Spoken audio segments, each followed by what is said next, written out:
అబ్బబ్బా! ఎవరయ్యా ఈ గుడి కట్టింది? నిజంగా మీకు కోటి పాదాభివందనాలు. ఈ తరంలో ఈ గుడి చూస్తున్నందుకు నేను, ఈ వీడియో చూస్తున్నందుకు మీరు ఎంతో అదృష్టం చేసుకున్నాము.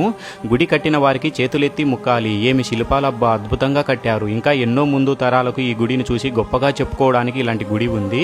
బుగ్గ రామలింగేశ్వర స్వామి దేవాలయం అనంతపురం జిల్లా తాడిపత్రిలో పెన్నా నది దక్షిణ ఒడ్డున ఉన్న ప్రాచీన ఆలయం. పూర్వంలో తాటి చెట్లు ఎక్కువగా ఉండడం వలన తాటిపల్లి అనే పేరు వచ్చిందని, తాటికి అనే రాక్షసుని శ్రీరామచంద్రుడు చంపినందుకు ఆ పేరు వచ్చిందని కూడా చెప్తూ ఉంటారు.